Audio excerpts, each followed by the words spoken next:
Então, Olá, muito boa tarde a todos. Sejam muito bem-vindos à 8ª sessão do ciclo de conferências Viver, Ler e Rezar no Mosteiro de Lourvão, séculos XIII a XVI, promovido pelo Instituto de Estudos Medievais da Faculdade de Ciências Sociais e Humanas da Universidade Nova de Lisboa, que se encontra integrado no projeto Livros, Rituais e Espaço no Mosteiro Cisterciense Feminino. Quem acompanha estas sessões já sabe que com este ciclo pretendemos dinamizar e renovar o estudo sobre o Mosteiro de Lourvão e ao mesmo tempo criar um espaço de discussão em torno de várias temáticas, sendo a de hoje a propósito da comemoração da Paixão de Cristo no Mosteiro de Lourvão. Para nos falar deste tema está presente a doutora Mercedes Pérez Vidal, a quem desde já agradeço a disponibilidade para estar aqui para partilhar connosco o resultado das suas investigações sobre a referida temática. Mercedes Pérez Vidal é doutora em História da Arte pela Universidade de Oviedo, com uma tese sobre os conventos de freiras dominicanas em Castela durante a Idade Média, defendida em 2013. A sua investigação tem-se centrado na história cultural e na história da arte do monarquismo feminino na Baixa Idade Média e no início da Idade Moderna em Castela, na América Latina e na Itália. Dentro deste tema geral, dedicou-se à relação entre a arte e a liturgia, as bibliotecas monásticas e a produção liberária e as redes de intercâmbio cultural entre a Península Ibérica e outros territórios. Foi investigadora pós-doutoral na Universidade Nacional Autónoma do México, na Universidade degli Studi de Padova e na Universidade de Düsseldorf e é desde 2021 investigadora sénior na Universidade de Oviedo. Com muito gosto nosso, faz parte da equipa de investigação do projeto Livros, Rituais e Espaço no Mosteiro Cisterciense Feminino, Viver, Ler e Rezar em Lourvão nos séculos XIII a XVI. Tem um extenso currículo no que respeita a publicações, de que destacamos a sua recente monografia intitulada em português Arte e Liturgia nos Mosteiros de Dominicanas em Castela, desde as origens até à Reforma Observante, 1218-1506, lançado em 2021 e que corresponde à sua tese de doutoramento, e a edição de um volume sobre mulheres religiosas na Europa e na América, intitulado Women Religious Crossing Between the Cloister and the World, Nunneries in Europe and the Americas, 200-1700, lançado neste ano de 2022. Colaborou como organizadora ou investigadora convidada com várias instituições de investigação internacionais, tantas que me escuso a mencionar, e tem no seu currículo um extenso conjunto de coorganização de congressos ou workshops internacionais e desempenho de cargos que atestam a sua relevância científica no âmbito da história das mulheres, sobretudo em religião.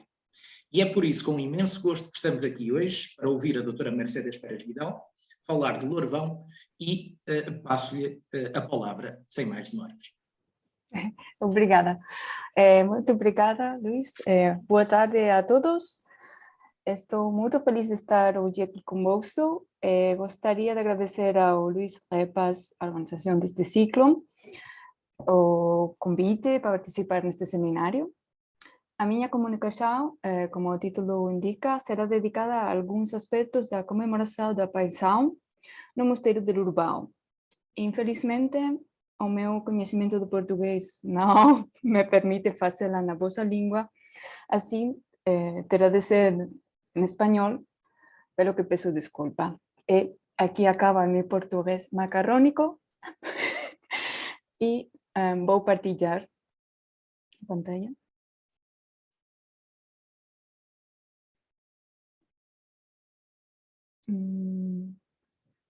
Ok, se ve, ¿no? No sé si quitarme esto mejor para hablar. No. Sí. En su crónica de la Orden del Cister, no sé si se ve toda la pantalla, creo que sí, publicada en 1602, Bernardo de Brito describió la peregrinación virtual a Jerusalén de María Martins, conversa del monasterio de Lourvão, que realizó durante un año. Esta se desarrolló en el claustro monástico sirviendo de estaciones cada uno de los altares que lo jalonaban, los cuales representarían los santos lugares de Jerusalén. El claustro de Lourvão contó con un total de 13 capillas que aún se conservan y las cuales fueron edificadas desde finales del XVI y a lo largo del siglo XVII. Algunas de ellas estuvieron vinculadas a los episodios de la Pasión: la Capilla dos Pasos, del Señor da Columna, del Señor do Calvario, Señor do Horto. Si bien estas capillas podrían ponerse en relación con la oración mental promovida por la espiritualidad postidentina, como nos habló Eduardo Carrero en su ponencia en este ciclo, también podrían haber servido como estaciones para uno de los circuitos o peregrinaciones virtuales, como el descrito en la crónica de Bernardo de Brito. Las preguntas que nos planteamos o me planteo son: ¿conservamos evidencias materiales y textuales anteriores al siglo XVII, cuando fue escrita la crónica, que nos hablen, y construido o reconstruido el claustro, que nos hablen de estas prácticas? ¿Qué papel tuvieron las monjas, o en particular algunas abadesas, en la configuración del espacio litúrgico y de las propias celebraciones? Aunque el claustro medieval no nos ha llegado, sí conservamos algunas reliquias del mismo, como la puerta del refectorio de tiempos de Catarina Deza, que se conservó cuando el claustro fue reconstruido. Me pregunto si las capillas del claustro pudieron haber sido una renovación de la topografía claustral bajo medieval, la cual había recreado la de Jerusalén, según una práctica ampliamente documentada en Europa en distintas órdenes religiosas, sobre la que volveré más adelante. Significativamente, la representación de Jerusalén aparece en el introito de la misa del cuarto domingo de Cuaresma, o domingo de Laetare, y es la única inicial historiada de este gradual, que vemos, el gradual B20, el cual forma parte de un conjunto de libros corales encargados por Caterina Deza, quien ocupó el cargo de priora durante 50 años. De este conjunto nos han llegado 4 graduales y 3 antifonarios, y probablemente el que sea la única inicial historiada de este gradual no se debe a casualidad, sino que puede entenderse en el contexto de la cultura visual, devocional y litúrgica del monasterio de Lorbao, en este momento, a caballo entre el siglo XV y XVI, y en cuya definición Catarina Deza habría participado activamente. Además de ser responsable directa de la producción de este grupo de libros corales, durante su mandato otras monjas de la comunidad encargaron libros, entre los cuales un procesionario. En el caso de la orden cisterciense, como será también en el caso de la orden de predicadores, la procesión del Domingo de Ramos era la más importante y la que servía de modelo para el resto. Según el procesionario del Urbao, la primera estación tenía lugar ante capitulum, la segunda ante refectorium y la tercera ante introductio ecclesiae, donde se leía el Evangelio mientras las monjas contemplaban la cruz y cantaban el Gloria Laus. La procesión concluía en la iglesia entonando Ingrediente Domino. Estas eran las mismas estaciones por las que discurría la procesión en Alcobaza en el siglo XV, según uno de los procesionarios del monasterio, el 6207.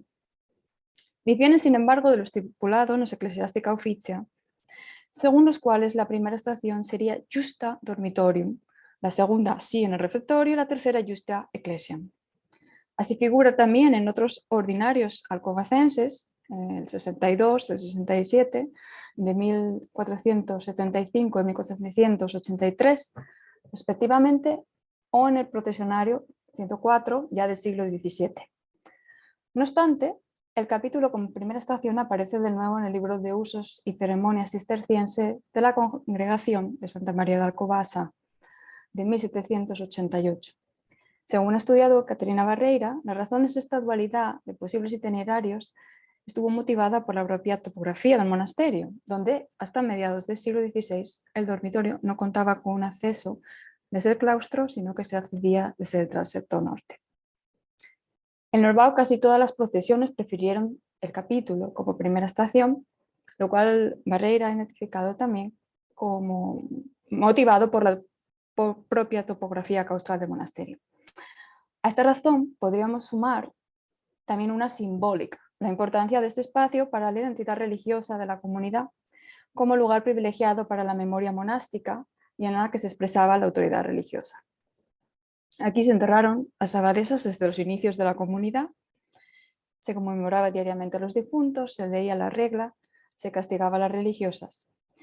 Todas las ceremonias que tenían lugar en el capítulo se recogieron en los llamados libri capituli, de los cuales en Lorbao conservamos al menos 2, y en los que se aprecia una voluntad de fijar la memoria, particularmente la de sus abadesas. Por ejemplo, en el más antiguo aparecen anotadas la memoria funeraria de varias abadesas. Aquí vemos la de abajo, en la parte inferior del folio, vemos la de Catarina Deza y Margarita Deza, que posteriormente en el liber capítulo y posterior sería fijada y ya incorporada en el texto.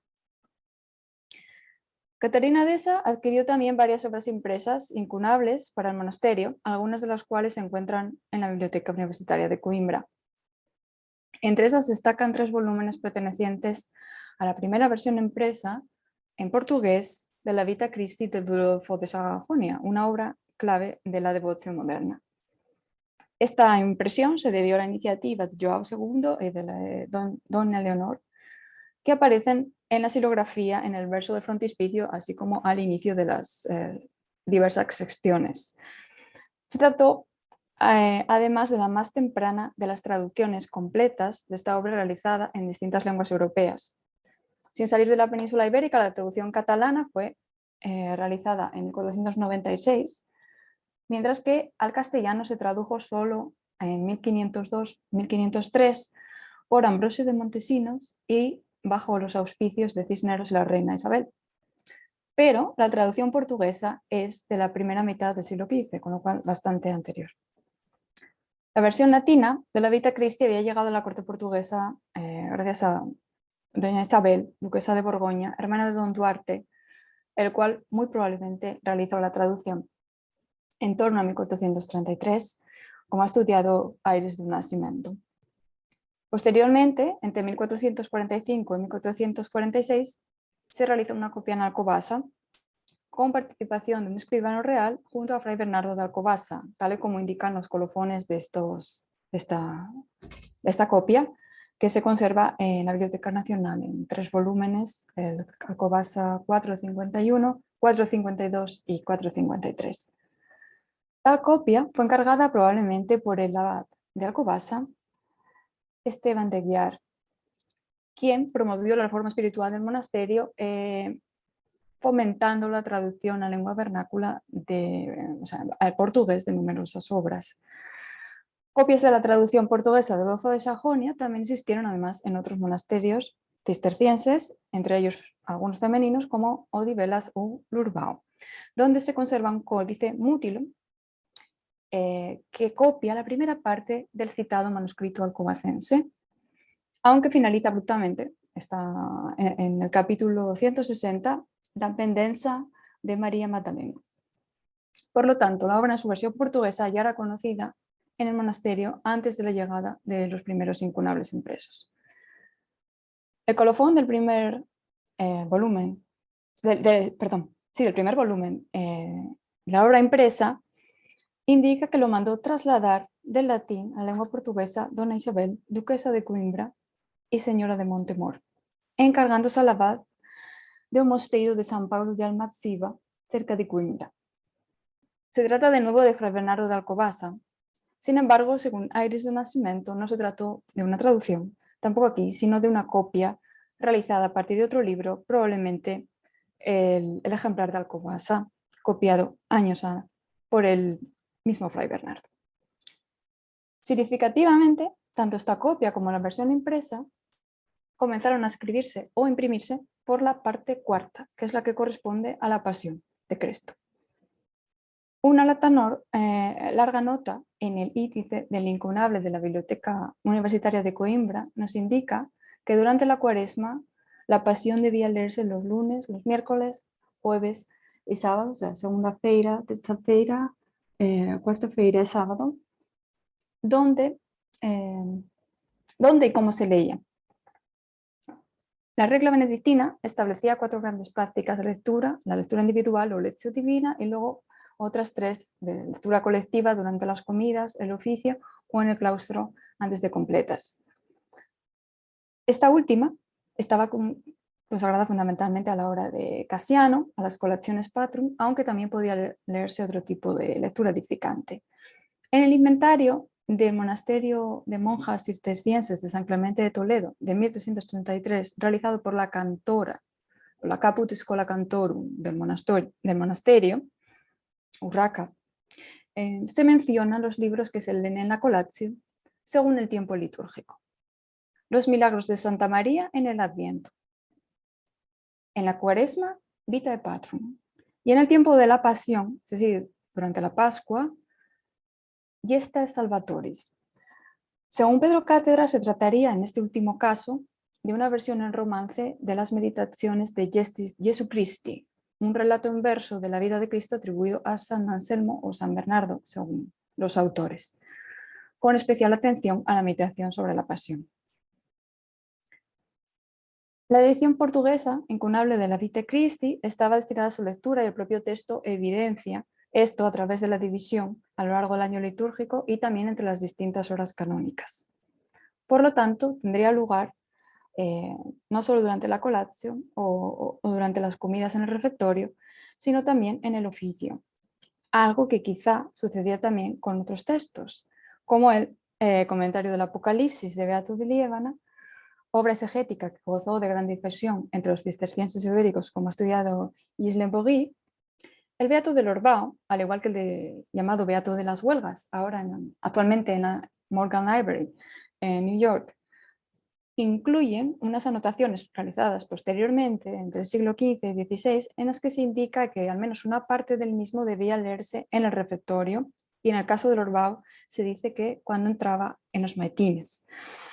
Se trata de una práctica que no es novedosa, sino que está documentada en ordinarios y customarios europeos desde los siglos XI y XII, pero que curiosamente aquí parece renovarse, recuperarse en el momento en el que se añaden estas anotaciones, coincidiendo quizás con un periodo de reforma en estos monasterios.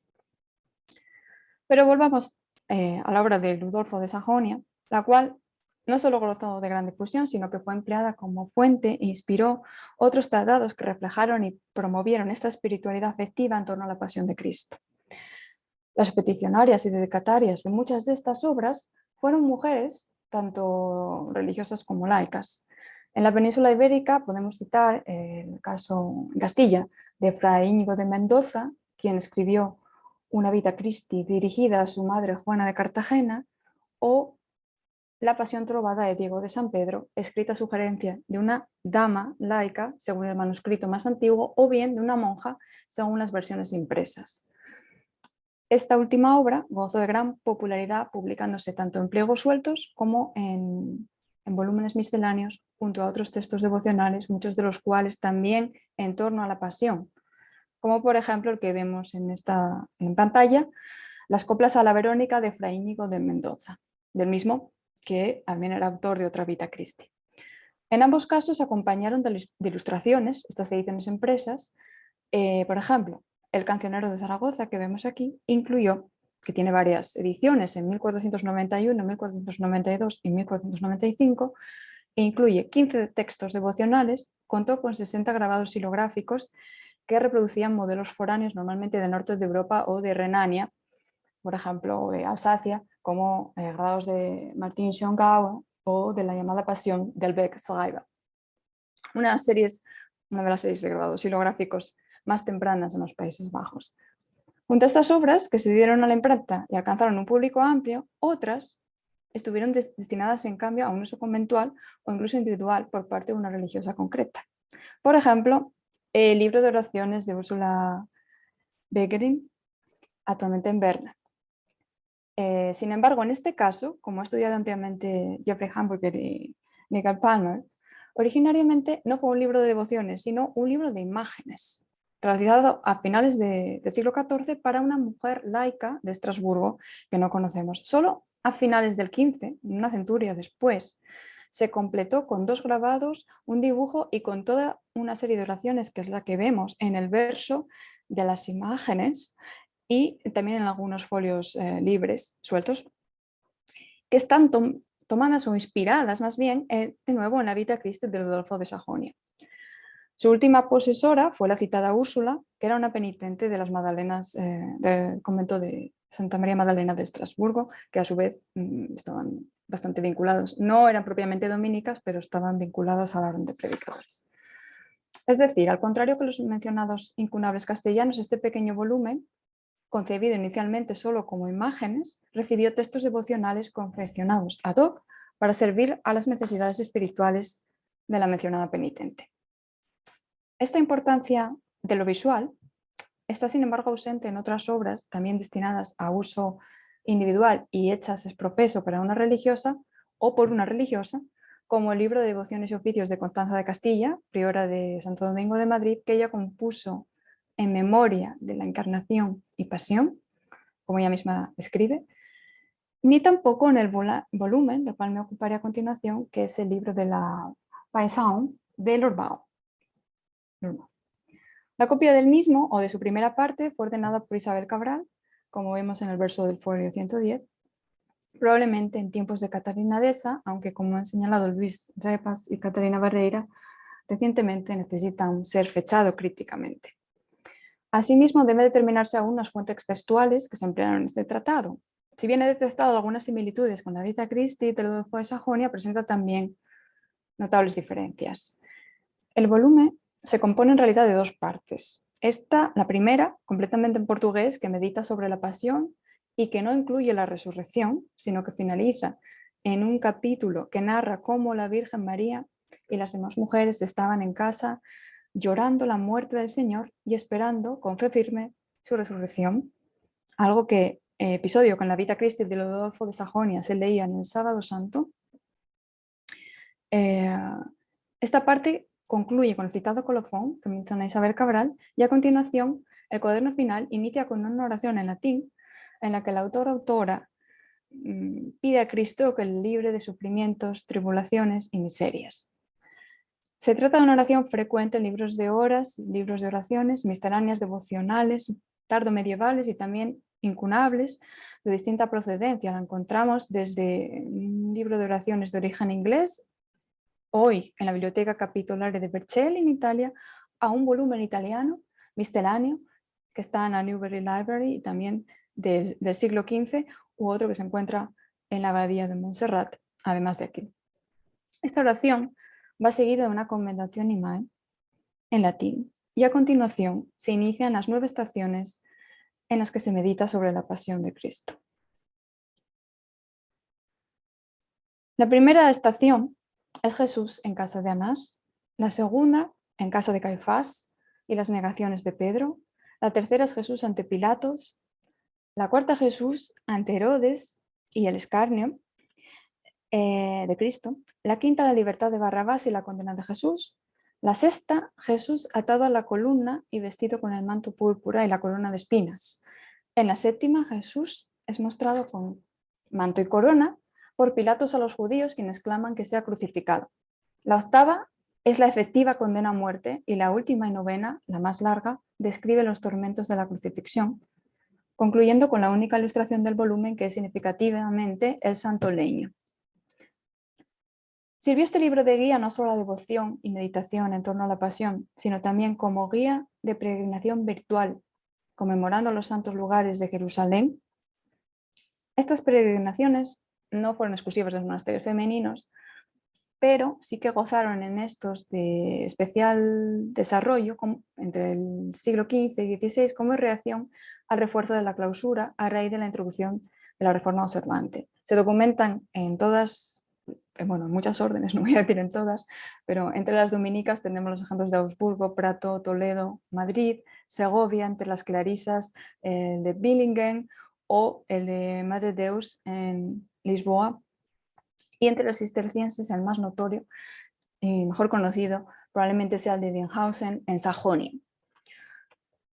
En algunos de estos casos hemos conservado textos o incluso imágenes, paneles trípticos como el panorama de Jerusalén de Madre de Deus en Lisboa o las horas de la pasión del monasterio dominicas de Quejana, que guiaban y acompañaban estos recorridos que implicaban no solo las distintas pandas del claustro, sino también otros espacios dentro del monasterio.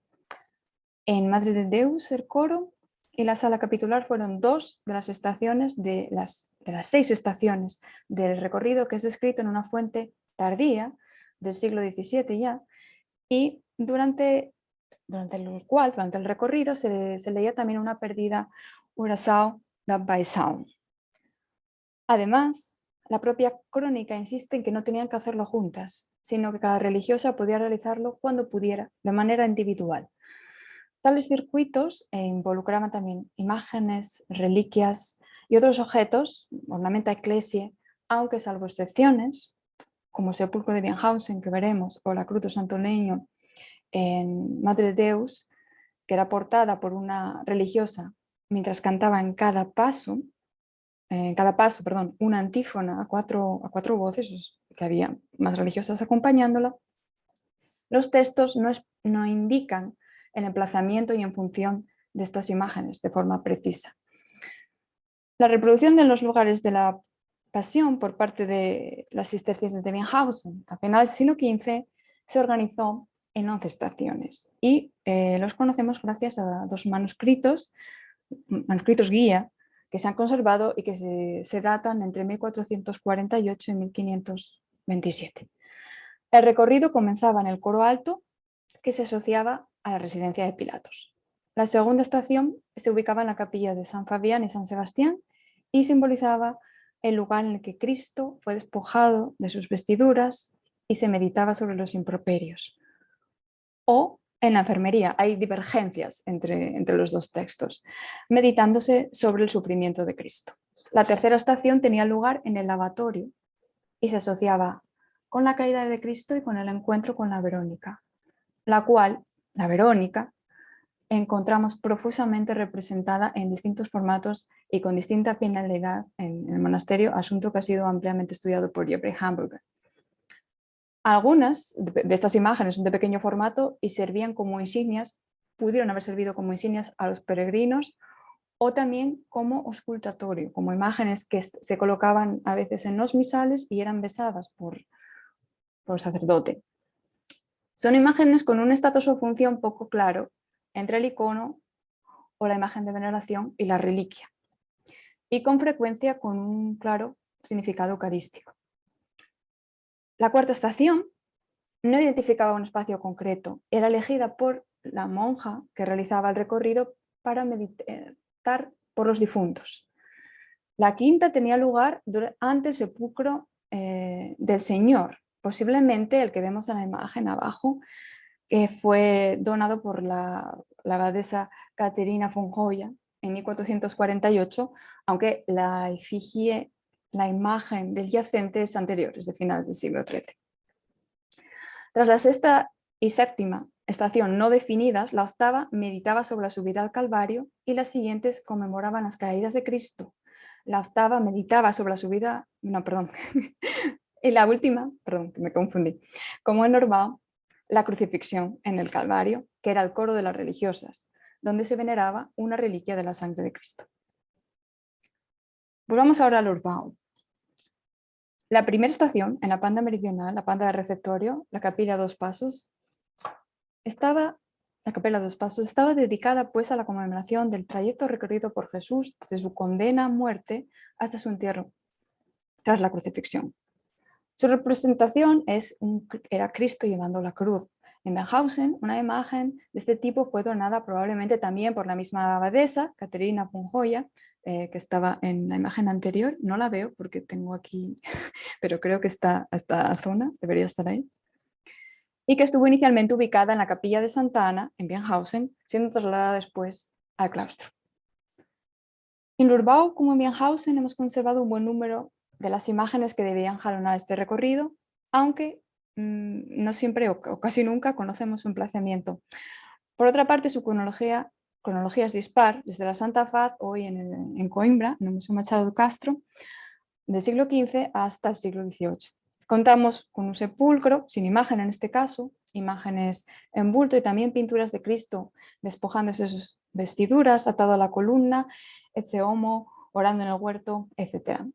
Es fácil ubicar estas últimas en las capillas del Señor de la Columna, la dedicada al Calvario y la de la oración en el huerto. Respecto al sepulcro, cuyo yacente no se conserva, o la Santa Faz, además de su posible presencia en estos recorridos, tuvieron otros usos y significados. El sepulcro sería empleado en el Santo Entierro y Viernes Santo, mientras que la Santa Faz, procedente del norte de Europa, puede ponerse en relación con estas verónicas cistercienses del norte de Alemania, de la cual nos hablaba Hamburger, que abundaron tanto en el citado monasterio de Benhausen como en otros, como en Rostock, por ejemplo, en la Santa Cruz de Rostock, entre otros, y que tuvieron además otros significados, una clara connotación eucarística para estas monjas cistercienses. También se ha conservado una imagen de la Magdalena que correspondería a la capilla homónima. No tenemos Visitatio Sepulcri de Bilbao, pero la Visitatio Sepulcri en varios monasterios benedictinos como Origny, Saint-Benoît, Barking o Wilton incluyeron una ceremonia previa a la representación que tenía curiosamente lugar en la capilla o una capilla dedicada a la Magdalena. En ella las monjas se despojaban de sus hábitos vistiéndolas sobre pellit y velos blancos que les eran impuestos por la abadesa, quien en ocasiones confesaba a las participantes y las absolvía, purificándolas para la representación. Además, en Origny-Saint-Benoît, la Visitatio estuvo estrechamente ligada a la veneración de las reliquias que existían en esta abadía. Y tanto en este drama como en el de Wilton, las monjas que representaban a las Tres Marías portaban turibula cum incensu, incensarios en sus manos, pese a que se trataba de objetos que, según lo establecido en los decretos conciliares ya desde los siglos centrales de la Edad Media, debían ser manipulados exclusivamente por sacerdotes. A juicio de Olivia Robinson y Elizabeth Newton, las Marías portando los incensarios simbolizarían una transgresión táctil de noli tangere, que curiosamente se omite en la Visitatio de Wilton, recogida en un procesionario, por cierto, del siglo XIII. Lamentablemente, el libro de la Pension de Bilbao no describe imágenes y tampoco incensarios, santos leños u otro tipo de reliquias, ornamenta sacre, pero encontramos una detallada lista de ellos en la inscripción del altar portátil que Caterina d'Essa mandó hacer y donó al monasterio en 1514, junto con los objetos enumerados en la inscripción que lo recorre. Lo más habitual es que este tipo de inscripciones en altares portátiles y relicarios recogiesen las reliquias contenidas en los mismos. Por ejemplo, como ha estudiado Gisque y Asperse, el altar de la infanta Sancha Leone Castilla, anteriores de mediados del XII, describe una serie de reliquias de los lugares jerosolimitanos directamente vinculados con Cristo. De esta manera, Sancha lograría estar presente espiritualmente en Tierra Santa, en Jerusalén. Caterina d'Essa mostró también gran interés en las reliquias vinculadas a la Pasión, aunque solo una de ellas, la cruz con el Niño Crucis, aparece mencionada junto con los ornamentos sacros en la citada inscripción de su altar portátil. En esta se menciona también un báculo, un portapaz decorado con piedras preciosas, 2 candelabros, un incensario con su naveta y cucharilla, 2 vinajeras de altar, una jofaina de lavanda, 2 aspersorios, todo en plata dorada y 8 pontificales, 3 de brocado y 5 de seda, una prenda de brocado y 3 de terciopelo brocado.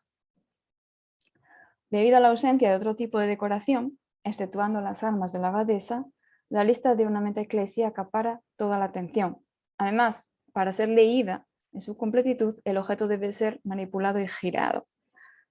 Con la donación de estos objetos, Caterina d'Essa no solo actuó como otras mujeres aristócratas que donaron vasos y vestiduras a iglesias bajo su patronazgo, sino también como una abadesa cisterciense que era responsable de todos los aspectos de la liturgia y del culto en su monasterio. Tales objetos sirvieron además como medio para mostrar la autoridad litúrgica y el liderazgo de la abadesa. Además del altar nos ha llegado un hisopo con su acetre, un fragmento del mencionario relicario con el Lignum Crucis, sobre el que volveremos, y una capa pluvial de brocado, quizá destinada a los capellanes del monasterio, pero que podría también haber sido vestida por la abadesa en ciertas ocasiones, asunto sobre el que volveré más adelante. El inventario XVIII del siglo XVIII del monasterio da cuenta de más reliquias de la Pasión vinculadas a Caterina. Además de la reliquia de Santo Leño, donó otra de la espina, de la corona, para las cuales además mandó hacer sendos relicarios. Así pues, no solo la reliquia es importante, sino también lo que Cynthia Hahn definió como el efecto relicario. Esto es su sacralización, su conversión en objeto sacro al encapsularla y mostrarla en un relicario. Según el inventario, el primer relicario fue realizado en 1496 para albergar la reliquia de la cruz y se adornó con perlas, piedras preciosas, plata sobredorada y, por supuesto, las armas de Catarina Deza. Hemos perdido el pie, pero como he mencionado, conservamos el centro de la cruz en la que se ubica la reliquia en el Museo Machado de Castro en Coimbra. El relicario, bueno, la otra que se ve aquí es el relicario de los mártires de Marruecos, que no vienen a cuenta ahora, pero lo puse más bien para que se viera, para hacerse una idea del tamaño que es del fragmento conservado, que es bastante pequeño, aunque pone ahí también las dimensiones. El relicario que debía albergar la espina se ha perdido. Es probable que la cruz que concluye las estaciones recogidas en el libro de la Pension de Lorvaux aludiese visualmente a esta reliquia custodiada en el monasterio. Lamentablemente, entre los libros encargados por Caterina no hemos conservado un ordinario, aunque es muy probable que hubiese existido uno. Si nos ha llegado otro, debido, como atestigua el colofón, a la abadesa Ana Coutinho, y acabado en 1540, aunque el mal estado del manuscrito dificulta la lectura o de la digitalización, no lo sé, pero algunos folios es muy difícil leerlos. Este sigue con bastante fidelidad el ordinario u ordinarios, pues hemos conservado varios, del oficio del monasterio de Alcobaça. Dentro de la liturgia del Viernes Santo, un capítulo describe cómo han de adorar la cruz. Esto es la ceremonia de Adoratio Crucis, durante la cual se cantaba la antífona Ecce Lignum Crucis, mientras descubría la cruz o cruces. ¿Qué cruz era esta? Podemos suponer que quizás al menos desde 1496 se tratase de la cruz relicario donada por Catarina Deza.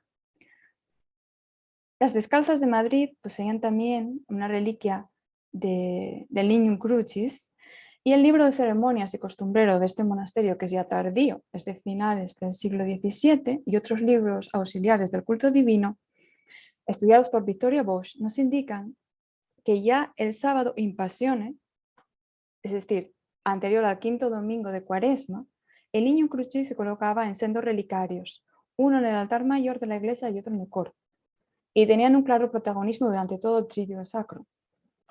Aunque las indicaciones son imprecisas, contamos con varios relicarios que podrían identificarse con los aquí descritos, algunos de ellos directamente relacionados con la fundadora Juana de Austria. Sin embargo, los paralelismos para Lorvaux debemos buscarlos mucho más cerca, en el monasterio de Arouca, tan estrechamente relacionado con Lorvaux desde los orígenes. Procedente de este, pueden verse aún en su museo un díptico relicario que incluía una reliquia de la esponja de Cristo y un relicario para el santo leño con forma de cruz, ambos de inicios del siglo XIII. Aunque se han relacionado con la infanta Mafalda, carecemos de datos al respecto. Lo que sí muestran es que la devoción de las reliquias a la pasión estuvo presente en Arouca desde los orígenes del monasterio. El análisis de la devoción de la pasión de Cristo en Lorvaux, a través de las evidencias conservadas, ha puesto de manifiesto el papel de Catarina Deza, que no solo encargó libros litúrgicos y devocionales, sino que se ocupó de todo lo relativo al culto y la liturgia en el monasterio. En concreto, planteo que Catarina Deza, al igual que su homónima de Benhausen, Caterina von Hoya, hubiese transformado Lorvaux en la Jerusalén de la Pasión de Cristo. Pese a no estar ordenadas, esto es, no formar parte del clero, estas dos abadesas y otras conservaron la autoridad y liderazgo litúrgico y espiritual en sus respectivas comunidades durante la Baja Edad Media o incluso ya entrada a la Edad Moderna, en otros casos. De hecho, hasta el Concilio Vaticano II, liderazgo litúrgico y ordenación estuvieron separados, por lo que era posible a las personas no ordenadas ostentar el primero. Si bien continuaban sujetas a la cura ceremonial, por supuesto, Caterina y otras abadesas estuvieron autorizadas a elegir confesores y capellanes y se ocuparon activamente de todos los aspectos del culto, proporcionando textos y todos estos ornamentos sacros, relicarios, vasos, vestiduras. La cultura visual y material jugó un papel clave en la adquisición y exhibición de su autoridad litúrgica y pastoral, que en ocasiones desafió los límites y prohibiciones impuestos por la legislación canónica: no tocar los vasos sagrados y los ornamentos sacros, no predicar, no confesar, no bendecir a sus novicias, etc. Algunas abadesas, pero también cantoras o sacristanas, vistieron y utilizaron durante ciertas celebraciones o en la representación de los dramas litúrgicos vestiduras y ornamentos sacrae reservados al clero, tales como gremiales, sobrepellices, historia, incensarios o capas pluviales, como la que pudo haber vestido Catarina Deza y que con seguridad vistió Sor María Ana Águeda de San Ignacio, priora de Santa Rosa de Lima en Puebla, ya a finales del XVII, inicios del siglo XVIII, tal y como nos cuenta su biógrafo Bellido. Los objetos conservados y de los que tenemos noticia evidencian que Catarina se preocupaba por la memoria de su linaje y al mismo tiempo por la correcta celebración de la liturgia. Estos muestran orgullosamente las armas de la abadesa, que estaría de esta forma conceptualmente presente en el altar, un espacio del cual las mujeres habían sido segregadas. Ella fue la abadisa restauratriz e cultris de su comunidad, como se la define en una inscripción en su palacio en Botao. La devoción a la pasión, presente en sus libros litúrgicos y devocionales o en los encargados por otras monjas durante su abadiato, reflejan una renovación de un culto y devoción anterior que no solo se explica por la espiritualidad propia de la devoción moderna, sino que fue compartida con el monasterio hermano de Arouca, en el que la devoción a Santo Niño y a la Santa Espina parece haber estado presente ya desde los orígenes. Aunque profundamente transformado, el espacio litúrgico y la topografía sacra, definida o redefinida por Catarina Deza, debió conservarse también en parte como memoria, como una reliquia en el nuevo claustro edificado en los albores de la Edad Moderna. La lectura procesional del libro de la Pension o de parte de él, de forma individual o colectiva, contribuía a definir y dotar de significado este espacio. Algo similar ocurrió en Santo Domingo de Madrid, donde otra priora que también ocupó el cargo durante muchos años y tuvo un papel clave en la definición de la liturgia, no solo de su monasterio, sino de otros también, por lo menos se le encargó la ordenación de las horas en otro monasterio que había fundado sub regularia observancia, Constanza de Castilla, fue autora, en este caso, del libro de devociones que vemos aquí, y que cuenta con una larga oración dedicada a la vida de Cristo, 33 episodios dedicados a la pasión, que probablemente es posible, es probable que sirviera como guía, aunque no tenemos constancia de esto, de otra peregrinación virtual por el monasterio. En este caso, aunque el número de altares puede parecer excesivo, 33, claro, frente a los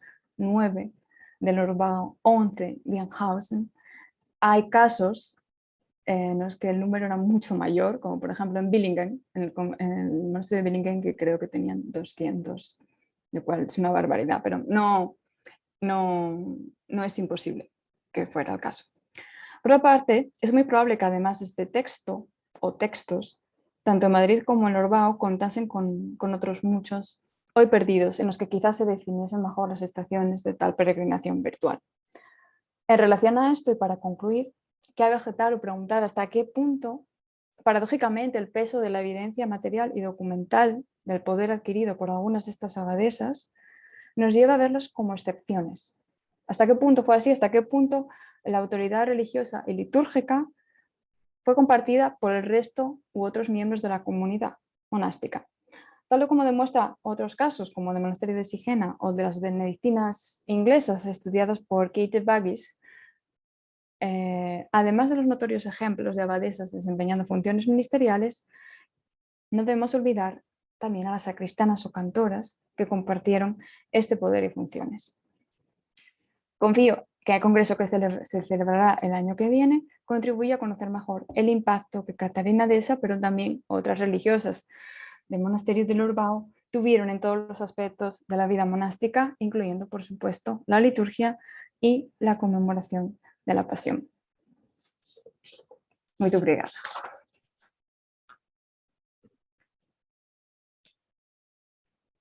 Eu é que agradeço. Mercedes, se interromper a partilha, vemos-nos todos Sí. outros. Sí. já está. E, mais uma vez, agradeço a intervenção da Mercedes. Parece-me que ficou bem claro porque é que a Mercedes integra a equipa de investigação do projeto. Portanto, de facto, assistimos a uma extraordinária comunicação que nos faz uma visita guiada, de certa forma, pela materialidade associada à comemoração da Paixão de Cristo, a todos os níveis.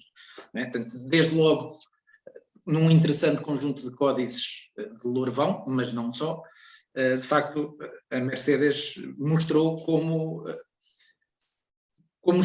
a partir do estudo dos códices, mas na reconstituição de uma cerimónia, de uma celebração, podemos associar uma série de outros aspectos da materialidade, nomeadamente os relicários, os paramentos, altares portáteis e tantos outros elementos da cultura visual e litúrgica que tão bem nos mostrou. Teve também a particularidade de nos mostrar, por exemplo, como os livros dos monges beneditinos de Lourvão continuaram a ser usados pelas monjas cistercienses em cronologias muito posteriores, o que, no âmbito do nosso projeto, é algo muito, muito importante, porque era precisamente um dos objetivos do projeto, não deste ciclo em particular, mas do projeto que está na base do ciclo. Precisamente perceber até que ponto e de que forma esses livros riquíssimos que foram usados e muitas vezes produzidos pelos monges de Lourvão, depois como é que eles foram assimilados e como é que continuou o seu uso no tempo das monjas. Bem, por todos estes motivos, parece-me que além, obviamente, de ter sido, mais uma vez dizer que foi uma extraordinária comunicação, parece-me que deve ter despertado, como despertou a mim, a vós também, a vossa curiosidade. E, portanto, imagino que tenham algumas questões para colocar. Normalmente fazemos-lo de uma forma bastante informal, portanto estas sessões são extremamente informais e o objetivo das sessões é precisamente agora podermos partilhar ideias, perguntar, e por isso abre a sessão a todos no sentido de alargar este espaço de debate e de troca de ideias, e peço que estejam perfeitamente à vontade para colocar questões. A Mercedes percebe o português, nós falaremos também devagarinho e acho que não vai haver problemas de comunicação. Se houver, tentaremos aqui ajudar-nos uns aos outros. E abro, portanto, o debate. Tenho uma questão. Em primeiro lugar, começo por agradecer ao Luís e à Mercedes, e principalmente, portanto, ao Luís enquanto organizador deste ciclo e à Mercedes por esta ponência extraordinária, e subscrevo as palavras todas do Luís. Portanto, o teu contributo para o projeto é importantíssimo, porque de facto estas informações todas são muito, muito importantes para percebermos como é que, eu detesto usar esta palavra, mas é a que me ocorre neste momento, como é que a performance litúrgica ocorria no espaço do mosteiro. E de facto é uma comunicação extraordinária porque soubeste olhar muito bem, de uma forma muito inteligente e muito perspicaz para todo o recheio que o mosteiro ainda tem e perceber estas ligações e estas possibilidades. Portanto, por tudo isso, muitos parabéns, adorei, acho que os teus contributos são importantíssimos e de facto tocaste aqui muitas questões a desenvolver no futuro. Tenho aqui uma questão que é mais uma dúvida. Aquele altar portátil que a Catarina desse, como é que ele seria usado? Pergunto por um motivo. Na visitação da Alcobaça, aquela visitação muito famosa de 1484, que foi publicada pelo professor Saúl, o visitador faz um relato exaustivo dos aspectos que era preciso melhorar, outros que era preciso mudar e outros que não concordava de todo e que tinham que ser extintos e nunca mais praticados. Um deles é, de facto, em Alcobaça, nessa altura, há notícia de um altar portátil no meio da igreja, que ele diz, para não utilizarem mais, cessar de toda a sua utilização e que aquilo ia contra as normas cistercienses. E aqui a minha pergunta é como é que o altar portátil da Catarina Dessa seria usado? Tens alguma pista? Yeah. Muito obrigada, Catarina. Es muy buena pregunta y es una cuestión que lamentablemente pues habría que explorar. No tenemos, esto Luis sabe, no tenemos visitas al monasterio de Lurvão, que sería un documento precioso, porque efectivamente, o sea, obviamente lo utilizaban los capellanes del monasterio, pero si hay una visita al Alcobaza que prohíbe eso, esto de nuevo nos hablaría, desconozco cómo era utilizado, pero obviamente la función es algo que sí que me preocupa, pero no he tenido tiempo ni he encontrado tampoco documentación que ayude, pero si en Alcobaza se está limitando esto y Catarina Dessa, años después, posterior, dona este altar que iba a ser utilizado obviamente y que además tenía que ser, la inscripción es el único elemento decorativo. Otros altares portátiles tienen otro tipo de tienen inscripciones, pero tienen, bueno, y el escudo.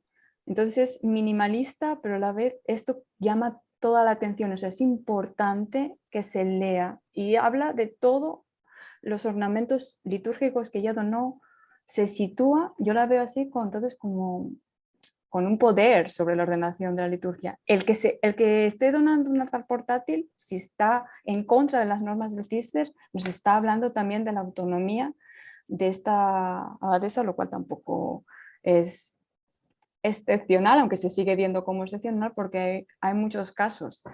También hay que tener en cuenta que se trataba en la mayoría de los casos también de abadesas de origen aristocrático, claro, como la de Castilla, y esta era bisnieta del rey de primero de Portugal, entonces tienen unas prerrogativas especiales, pero sí, nos estaría hablando de cómo la autonomía de Catarina Dessa para organizar la liturgia incluso con independencia de la normativa del Cister, aunque en otros casos pues sí sigue.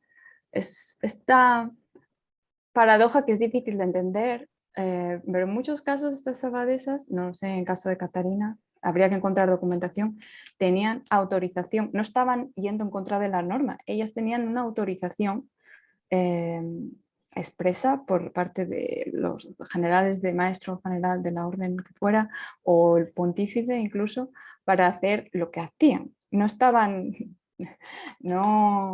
estaban subvirtiendo realmente la orden, sino que tenían permiso, unos permisos extraordinarios que a veces iban pues en contra de la legislación canónica, pero estaba autorizada.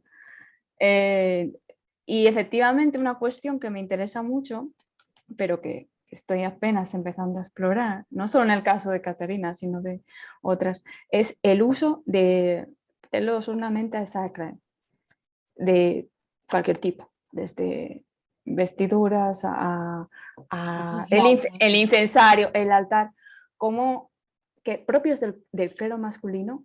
A mí no estoy diciendo que Catarina utilizara el altar, pero que de alguna manera ella está presente en el altar. Y como no ella, sino muchas, sobre todo abadesas, claro, pero también otro tipo de religiosas con cierto poder dentro del monasterio, como las sacristanas o las cantoras, que eran las que dirigían, también tenían papel en la dirección de la liturgia y custodia de los libros litúrgicos también. Entonces, ¿cómo utilizaron estos objetos, la cultura material, también sacra, ornamenta sacra, para manifestar su poder, para adquirirlo y a la vez para mostrarlo no solo a su comunidad, sino también, supongo que esto tenía una trascendencia, cualquiera que asistía al culto, aunque no tenían mucho público laico, pero bueno, tenía también una trascendencia. Es otra pregunta también, ¿qué trascendencia tenía esto más allá de su comunidad? pero lamentablemente creo que Luis sabe no, si hay visitas para el caso de Lurvao, creo que no hay. No. Diz Mercedes, acaba. Sí, pues que habría que explorar otro tipo de documentación y tener suerte, porque a veces no se explora e não se encontra nada. Pronto, em relação à documentação, de facto, como disse a Mercedes, é um período para o qual, ou seja, no caso da Catarina Dessa, 1471-1521, é um período para o qual a documentação ainda se mantém inédita. Na maior parte, há alguma documentação publicada, lembro-me, por exemplo, a propósito da abertura do relicário dos mártires de Marrocos, o Dr. Saúl publicou recentemente alguma documentação, mas, quer dizer, e há documentação citada pelo Dr. Nelson Correia Borges na sua tese, mas grande parte desta documentação mantém-se inédita. E também, como sabem, é um dos objetivos precisamente do projeto, a leitura dessa documentação e proporcionar os sumários dessa documentação numa base de dados. Pronto, já agora, em relação à questão da documentação se manter inédita, para o século XV, isso é uma realidade em Lourvão, como é uma realidade em praticamente todos os mosteiros cistercienses portugueses. Ou seja, a documentação a partir de 1437 em Aroca está completamente inédita. Portanto, a última tese de mestrado com documentação publicada vai até 1437. A documentação de Celas, a doutora Rosário Morujão publicou-a, mas também até 1400, agora não me lembro exatamente a data, mas não ultrapassa os meados do século XV, e o mesmo sucede. Por exemplo, a documentação do Odivelas mantém-se completamente inédita, a documentação de Castries mantém-se completamente inédita, a documentação de Almoster mantém-se completamente inédita. Portanto, isto, a segunda metade do século XV, toda a documentação portuguesa para mosteiros cistercienses femininos está inédita. Para além disso, falar sobre as visitações. Até há bem pouco tempo, as visitações publicadas eram as visitações cistercienses do Dr. Saúl Gomes, e o único documento, a única ata de visitação publicada para a Idade Média era a de 1484, do Pedro Serrano, ao Mosteiro de Alcobaça. Entretanto, depois as outras são a partir de 1522 para Almoster e depois ainda mais tardias para os outros mosteiros. Ou seja, já ultrapassam a cronologia da Catarina Dessa. Entretanto, mais recentemente têm vindo a ser descobertas outras datas de visitação, nomeadamente o Mário Farello e eu próprio, os dois, ao fim e ao cabo, porque entretanto começámos a trabalhar os dois nesse aspecto, e publicámos com a Catarina uma ata de visitação de 1492 ao Mosteiro de Cós, que o Mário descobriu precisamente, não foi neste projeto, mas foi no âmbito do projeto do Cistercian Horizons, quando trabalhava para esse projeto, e entretanto, ela está publicada e traduzida e estudada na Lusitânia Sacra. Depois na semana passada, há 15 dias, foi o congresso do Cistercian Horizons do encerramento, e nós apresentámos uma outra, também em 1492, 4 dias anterior à de Cós, do Pierre de Virey, portanto, abade Claraval, ao Mosteiro de Alcobaça, e assim, e pouco a pouco vamos apresentando as coisas que temos vindo, e que têm sido, felizmente, muitas, não necessariamente para o Lourvão. Yeah. Quem sabe lá chegaremos, não é? Porque também, digamos que há 2 anos não imaginaríamos que íamos encontrar tudo isto.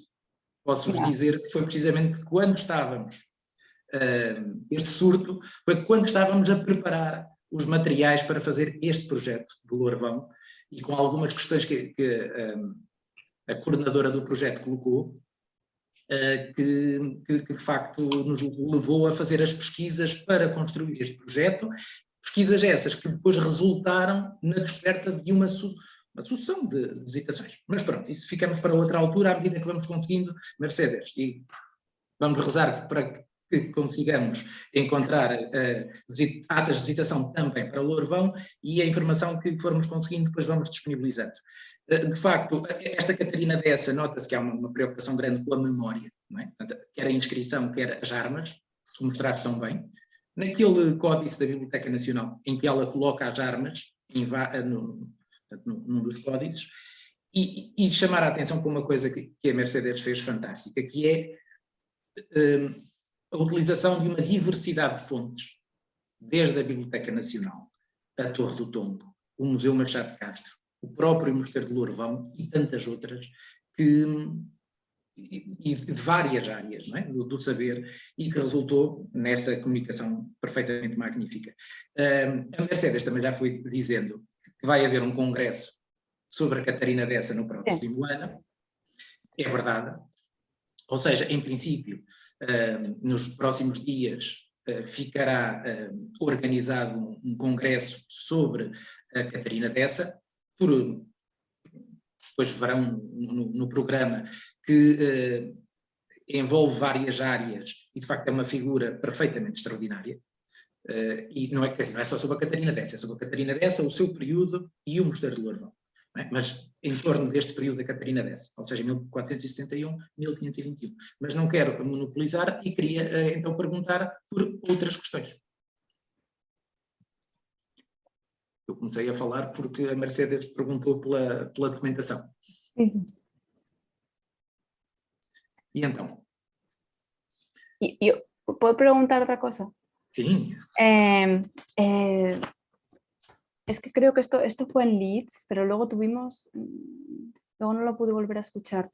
Es libre capítuli, de los libros del capítulo, que tienen otro título, pero a mí me gusta llamarlos libre capítuli porque al final hay varias partes y si no es como nombrarlo, bueno, que me extiendo, me gusta llamarlos libre capítuli. Hay uno que es del siglo, hay el primero, el más antiguo, luego hay otro que es el que copia, el que fija las anotaciones que están en el primero, y ese, lo que no me acuerdo es qué abadesa era la que lo había, o si se sabe. Creo que la otra Catarina había dicho una abadesa, pero no me acuerdo. Catarina, nós fomos à torre e estamos a analisar. A Mercedes está a falar do 17A, não é? Que é o do século XVI. Sim. Se não me falha a memória, Mercedes, depois eu e o Luís podemos te confirmar isto, se não me falha a memória, o último óbito da abadesa do Lourvão que está nas margens é de uma abadesa de 1576. Mas isso não tem nada a ver com a data em que ele foi copiado, ele deve ser... Não, ele deve ser porque são notas marginais, creio eu. Claro. Não, mas, Catarina, nós também vimos quais eram os óbitos que estavam mencionados e que não estavam em notas marginais, ou seja, que estavam integrados no texto. Porque ao estar integrado no texto, dá-nos a cronologia. Eu lembro-me disso, Mercedes. Nós vimos isso. Ou seja, nós estávamos na Torre do Tombo e eu lembro-me de estar a ver a cronologia das abadesas, precisamente para ver qual é o óbito da última abadesa que está mencionada em texto e de quais é que aparecem de forma marginal. E como tu disseste muito bem, ele copia um outro anterior e as notas marginais que estavam no anterior aparecem no texto, neste 17A que a Catarina diz. Portanto, nós temos isso perfeitamente visto. Depois podemos, uma vez que é assim uma questão mais particular, podemos dar-te essa informação com mais pormenor, que assim de cor não sabemos, mas sim, mas é do século XVI. Porque não é Ana Coutinho. Não é a abadesa esta ano. Não. Porque... Tenho aqui os meus apontamentos. A Margarida Dessa está, portanto, está lá essa abadesa integrada no texto, portanto, o texto foi feito depois de 1537, mas depois não sei aqui se a Dona Bernarda de Lencastre, que faleceu em 1564, é uma nota marginal se está integrada no texto. Depois eu e o Luís confirmamos isto. Mas nós conseguimos datá-lo criticamente precisamente por causa disso. Ou seja, entre os óbitos que estão mencionados no corpo do texto e os óbitos que estão mencionados como notas marginais. Portanto, ele foi escrito entre o último óbito que está no texto e o primeiro que está na nota marginal. Exato. Portanto, lembro-me perfeitamente de ficarmos contentíssimos porque conseguimos, a Catarina fez-me essa questão, eu tenho a cronologia das abadesas e, portanto, na altura chegámos a uma datação crítica, quer dizer, não é uma datação crítica dizer que foi aquele ano, mas uma datação crítica relativamente definida, pronto, dizer que foi entre o ano tal e entre o ano tal, mas com algum rigor. Conseguimos perfeitamente definir isso. A Catarina tem isso depois apontado, ela data dá-te a informação completa. Mais assim, alguma questão? Como eu disse, estejam à vontade. Já agora uma informação para a Mercedes, já fomos lá ver a regra. É só a regra. Portanto, não tem o martirológio, é só a regra. La que estaba abierta. Sim, Solo é la só regla. a regra. Só a regra. E fomos ¿Así? com a Ana. Pero ¿cuántas veces copia la regla? Era bastante... É assim, aquela regra não tem, pelo menos, temos que ver isto agora acontece, temos de ter tempo para nos, pessoalmente eu, não é o Luís, sou eu, mas aquela regra não está bem a obedecer àqueles capítulos todos canónicos da regra, temos que olhar com muita atenção para aquilo. Sim, mas também fomos na terça-feira. Estivemos Sim. lá com a Ana Torais e a Beatriz, que está aqui E a connosco. Beatriz, Estão aqui connosco. Sim. Só que estão incógnitas, ou estão... Sim. não se querem mostrar. Sim, e com a Ana Catarina Pinheiro. E pronto, e é um códice muito interessante. De resto, não tinha. Depois tem um coletário que eu te enviei há pouco uma imagem, também manuscrito, e depois o resto são tudo impressos. Mas pronto, de qualquer modo, aquela regra é uma regra só, sozinha, pronto. Não... Yeah. O sea que solo hay 2 libros del capítulo, solo hay 2. Há um só. Há o 17 e o 17A. Aí sim, esse está bem. Sim. Eu pensei que fosse num mosteiro. Num mosteiro de Lourvão, imaginando que até podia haver 2 códices manuscritos, só existe um códice manuscrito. Entretanto, já agora dizer à Mercedes que eu, pronto, usei essa informação na minha comunicação do Congresso, no Congresso do Fecho do projeto, como o Luís mencionou. O martirológio mais antigo, o Libri Capituli mais antigo, de Lourvão, foi um códice feito em Alcobaça, para ser usado em Alcobaça, e que depois, por um motivo que desconhecemos, foi levado para Lourvão. Eu depois, quando publicar o texto, faço de texto, e depois havemos de desenvolver essa informação, provavelmente vamos dedicar uma boa parte eu e o Luís, destas nossas investigações depois a uma coisa mais focada sobre os martirológios, mas de facto este códice de Lourvão foi feito em Alcobaça, para ser usado em Alcobaça, porque tem o óbito do primeiro abade de Alcobaça, Dom Gandulfo, e do quarto abade de Alcobaça, Dom Martinho. Depois tem mais óbitos e tem mais notas marginais, ainda feitas em Alcobaça. Depois foi para Lourvão. As suas margens foram cortadas e em Lourvão recebeu mais notas marginais. É muito interessante. Aliás, começaste com as relações entre Alcobaça e Lourvão e de que modo a Alcobaça provavelmente moldou, do ponto de vista da liturgia, Lourvão. E à medida que o trabalho avança, creio que sim, que de facto, do ponto de vista litúrgico, Alcobaça teve uma grande importância para Lourvão. Nesta troca de manuscritos e pronto. Mas sim, havemos de falar no futuro, porque de facto já há aqui muita coisa e há esta relação muito próxima entre estas duas casas, entre Alcobaça e Lourvão. E sim. E pronto, não sei. Sim, é da Amélia. Amélia, faça favor. Boa tarde. Em primeiro lugar, queria de facto agradecer a conferência, de que gostei muito, e queria colocar uma questão, assim, talvez um bocadinho ingênua, porque será fruto também da minha ignorância, mas quando eu gostei especialmente da reconstituição das procissões, portanto, de acordo com os vários processionários que a Mercedes estudou, e lembrei-me, ou melhor, fiquei com a curiosidade de saber se nas diferentes estações, portanto nós sabemos à partida qual é o rito, ou a cerimônia, sim, enfim, o ritual a que obedecem, a oração que ali é rezada, portanto, lembrei-me de perguntar se temos alguma evidência de que haja também uma representação, que haja uma certa cenografia, portanto, sabemos que há as imagens também para diferentes estações, certo? Acho que percebi isso. E gostaria de saber, quer dizer, gostaria de saber até que ponto é que há também alguma representação da comunidade ali. como há, por exemplo, nas procissões. Portanto, eu estudo normalmente clero secular e paróquias urbanas, e, portanto, na cidade as procissões têm muita representação teatral. Creio que no mosteiro, à partida, se calhar não se adequaria, mas lembrei-me de perguntar. Ok. Hola, muito obrigada por la pregunta. Creo, el problema es que con el libro, este libro de la Passion de Lorval, no es una hipótesis mía que se ha utilizado para las procesiones. El libro en sí es como una meditación sobre las estaciones.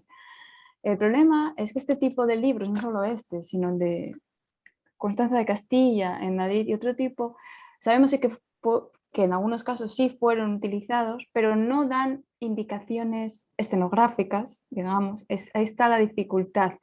Y sí sabemos que, por ejemplo, en Madre Deus, en Lisboa, la crónica describe que esta, y la propia crónica también del Cister de Bernardo Brito, cuando habla de esta María Martins en Norbao, es una religiosa. Entonces, muchas veces lo hacían de forma individual porque estaban ya imbuidas por la devoción moderna y por toda esta, de lo cual habló también Eduardo Carrero, toda esta meditación interior, pero que en este caso se realizaba también en movimiento.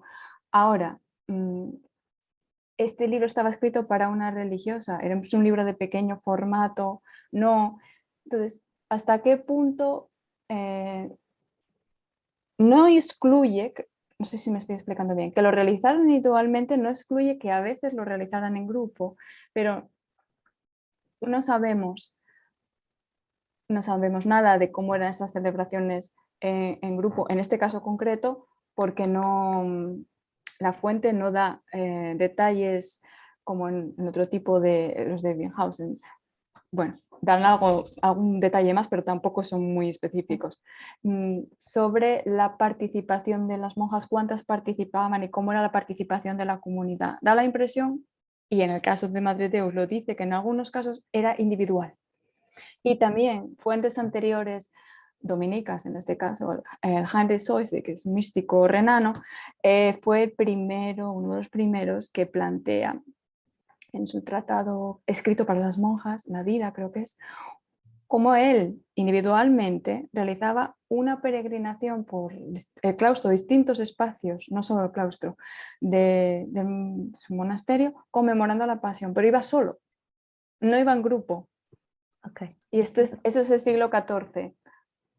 Ahora yo no creo que eso excluya que se hiciera también en grupo, porque creo que efectivamente la crónica ya del siglo XVII, claro, de Madre Deus, dice que podía ser en grupo o individualmente cuando tuvieran tiempo.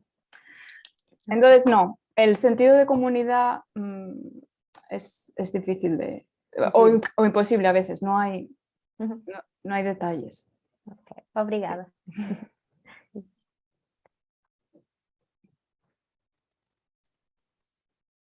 O sea, una... E bem, se não tivermos mais questões, ficamos por aqui. E... Foi uma excelente sessão mesmo. Eu fartei-me de aprender, que sou um bocadinho à parte assim do tema e aprendi muito. Obrigada. Obrigada. Obrigada. Acho que em termos de cultura material, acho que fue excelente. Una cosa que quería, hay muchos, hablando de lo que dijo Caterina antes, efectivamente este ordinario, creo que era el ordinario de Ana Coutinho, copian toman como modelos de Alcobaza y no cambian, esto es habitual, pasa en más casos, no cambian el género, no hablan copian como si estuviera escrito para los monjes, no hacen el esfuerzo siquiera pasa en más casos, es habitual, pero eso llama la atención que lo estás leyendo y ves, ni siquiera se molestaron en adaptarlo, que en algún caso sí que lo adaptan, pero en muchos no. Sim, a maior parte dos códices de Lorvão, de facto, não há esse esforço de adaptação para o género feminino, Mas pronto, isso também é um aspecto a desenvolver no âmbito do projeto, não é? Que tipo de códice é que foi adaptado, não é? E o que é que não se adaptou e porquê? Isso também, responder a isso também é interessante, uma vez que uma das perguntas do projeto é quais ou qual o scriptório ou scriptorium de origem dos códices que nos chegaram, não é? Partindo do princípio que o scriptório do Lourvão, o funcionamento ao tempo dos monges beneditinos, não deve ter mantido a sua atividade, mas pronto, uma das questões é essa, e de facto essa questão do género dos códices é muito, muito importante, é muito significativa. Mas sim, Sí, adorei. sí, aunque este códice en concreto, no sé si es el mal estado del manuscrito o la digitalización. Hay folios que no, Que não dá yo no- para ver, sim. yo no lo consigo leer, porque está como la tinta de los dos folios disuelta y es prácticamente, no sé si con una lámpara especial o algo se podrá ver, pero Sim, hay é alguno muito- que se le... ahí me estaba dejando los ojos a ver si consigo ver algo. Mal, es una pena, es una pena. Escribe todo. No sé si hay más preguntas. Bueno, creo que no hay más preguntas.